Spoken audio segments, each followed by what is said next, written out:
ಭಾರತಿ ವಿಷ್ಣುವರ್ಧನ್ ಭಾರತೀಯ ಚಲನಚಿತ್ರರಂಗದ ಪ್ರಖ್ಯಾತ ಬಹುಭಾಷಾ ಕಲಾವಿದೆ. ಇವರು ಜನಿಸಿದ್ದು ಆಗಸ್ಟ್ 15, 1948ರಲ್ಲಿ. ಇವರು ಫೆಬ್ರವರಿ 27, 1975ರಲ್ಲಿ ಕನ್ನಡ ಚಿತ್ರರಂಗದ ದಿಗ್ಗಜ ಡಾಕ್ಟರ್ ವಿಷ್ಣುವರ್ಧನ್ ಅವರ ಜೊತೆ ವೈವಾಹಿಕ ಜೀವನಕ್ಕೆ ಕಾಲಿಟ್ಟರು. 1966ರಲ್ಲಿ ತೆರೆ ಕಂಡ ಲವ್ ಇನ್ ಬೆಂಗಳೂರು ಭಾರತೀಯವರು ನಟಿಸಿದ ಪ್ರಥಮ ಚಿತ್ರ. ಆದರೆ ಬಿಆರ್ ಪಂತುಲು ನಿರ್ದೇಶನದ ದುಡ್ಡೇ ದೊಡ್ಡಪ್ಪ ಇವರ ಬಿಡುಗಡೆಗೊಂಡ ಮೊದಲನೇ ಚಿತ್ರ. ಹಿಂದಿ, ಕನ್ನಡ, ತಮಿಳ್, ತೆಲುಗು, ಮಲಯಾಳಂ ಈ 5 ಭಾಷೆಗಳಲ್ಲಿ ಇವರ ಚಿತ್ರಗಳು ಯಶಸ್ಸು ಕಂಡಿವೆ.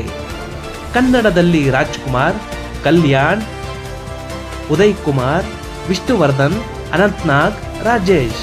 ಹಿಂದಿಯಲ್ಲಿ ದಿಲೀಪ್ ಕುಮಾರ್, ಮನೋಜ್ ಕುಮಾರ್, ವಿನೋದ್ ಖನ್ನಾ, ರಾಜೇಶ್ ರೋಷನ್, ಮೆಹಮೂದ್. ತೆಲುಗಿನಲ್ಲಿ ಅಕ್ಕಿನೇನಿ ನಾಗೇಶ್ವರ ರಾವ್, NTR, ಕೃಷ್ಣ ಶೋಭನ್ ಬಾಬು, ಕೃಷ್ಣಂ ರಾಜು, ಕಾಂತರಾವ್. ತಮಿಳಿನಲ್ಲಿ MGR, ಶಿವಾಜಿ ಗಣೇಶನ್, ಜೆಮಿನಿ ಗಣೇಶನ್, ಮುತ್ತುರಾಯನ್, ಜೈಶಂಕರ್, ರವಿಚಂದ್ರನ್, AVM ರಾಜನ್ ಮುಂತಾದ ನಟರೊಂದಿಗೆ ನಟಿಸಿ ಸೈ ಎನಿಸಿಕೊಂಡಿದ್ದಾರೆ. ಇವರ ನಟನೆಗೆ ವಿವಿಧ ಪ್ರಶಸ್ತಿಗಳು ಕೂಡ ದೊರಕಿವೆ. ಇಂಥ ಮಹಾನ್ ಕಲಾವಿದೆ ಭಾರತಿ ವಿಷ್ಣುವರ್ಧನ್ ಇವರಿಗೆ reality book of world record ಕಡೆಯಿಂದ ವಿಶ್ವ ದಾಖಲೆ ನೀಡಿ ಗೌರವಿಸಲಾಯಿತು. ಇತಿಹಾಸ ಪುಟಗಳಲ್ಲಿ ಚರಿತ್ರೆಯನ್ನು ಬರೆಯುವಂತಹ ಮಹಾನ್ ಚೇತನ ಅಂತ ಹೇಳಬೇಕು. ನಾನು ಮೊದಲನೇ ಸಾರಿ ಅವರ ಭೇಟಿ ಮಾಡಕ್ಕೆ ಹೋದಾಗ ನಿಮಗೆ ಗೊತ್ತಿದೆ, ಇವಾಗ ಸತ್ಯನಾರಾಯಣ ಪೂಜೆ ಮಾಡ್ತಾ ಇದ್ದೀನಿ, ನಾನು ಅಡುಗೆ ಕೆಲಸ ಮಾಡ್ತಾ ಇದ್ದೆ. ಹಿಂದಿನ ರೋಡಲ್ಲಿ ರಾಮಚಂದ್ರ ಅಂತ ಇದ್ದು ನಿಮಗೆ ಗೊತ್ತಿರ್ಬೋದು, ಅವರೇ ಸತ್ಯನಾರಾಯಣ ಪ್ರಸಾದ ಮಾಡಕ್ಕೆ ಬರ್ತಾ ಇದ್ದು, ನಾನು ಅಲ್ಲಿ ಬರ್ತಾ ಇದ್ದೆ. ಅವತ್ತಿನಿಂದ ನಮ್ಮ ಅಪ್ಪ ನಮ್ಮ ಅಮ್ಮ ನೀವೇ ಅಂತ ಹೋಗಿದ್ದು, ನಾನು ನಮ್ಮ ತಂದೆನ ನೋಡಿಲ್ಲ. ಅದಕ್ಕೆ ಸಾಹಸ ಅಂತಂದರೆ ನಮ್ಮ ಸಾಹಸಿಮ ಸಂಪತ್ ಕುಮಾರ್ ಅಪ್ಪಾಜಿಯವರು, ಅವ್ರನ್ನ ಪ್ರೇರೇಪಣೆಯಾಗಿ ಇವತ್ತಿನವರೆಗೂ ಕರಾಟೆಯಲ್ಲೇ ಇದ್ದೀವಿ. ಏನಾದರೂ ಕೊಟ್ಟು ಹೋಗಬೇಕು ಅನ್ನೋ ಒಂದೇ ಉದ್ದೇಶದಿಂದ ವಿಶ್ವ ದಾಖಲೆಗೆ ಸೇರ್ಪಡೆಯಾಗುವಂತಹ ಈ ಅದ್ಭುತ ಮಹತ್ಕಾರ್ಯದಲ್ಲಿ ಅಮ್ಮ ಒಪ್ಪಂದಿಗೆ ನನ್ನ ತಾಯಿಗೆ ಭಾರತ ಮಾತೆಯ ಹೆಮ್ಮೆಯ ಪುತ್ರಿ ಭಾರತೀಯ ಅಮ್ಮನವರಿಗೆ ಭಾರತೀಯ ಕನ್ನಡಿಗರಿಂದ ವಿಶ್ವ ದಾಖಲೆಯ ಅರ್ಪಣೆ.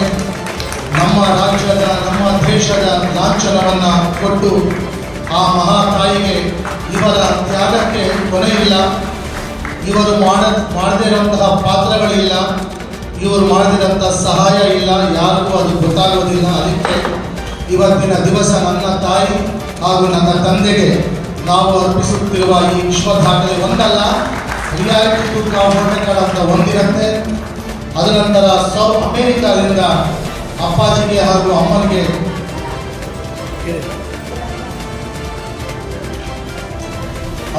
ಹಾಗೂ ನನ್ನ ಭಾರತೀಯ ಅಮ್ಮನವರಿಗೆ ವಿಶ್ವ ದಾಖಲೆಯನ್ನು ನೀಡಿದ್ದಕ್ಕೆ ನನಗೆ ಬಹಳ ಹೆಮ್ಮೆ ಆಗ್ತಾ ಇದೆ.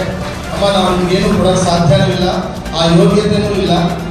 ಏನೋ ನಮ್ಮ ಅಪ್ಪಾಜಿನ ನಮ್ಮ ಅಮ್ಮಾಜಿನ ಇಡೀ ಪ್ರಪಂಚಾದ್ಯಂತ ತೋರಿಸಬೇಕು ಅನ್ನೋ ಒಂದು ಮಹದಾಸೆಯಿಂದ ಸುಮಾರು 10 ವರ್ಷಗಳ ಕಾಲ ನಾನು ಪ್ರಯತ್ನ ಪಟ್ಟಿದ್ದೆ.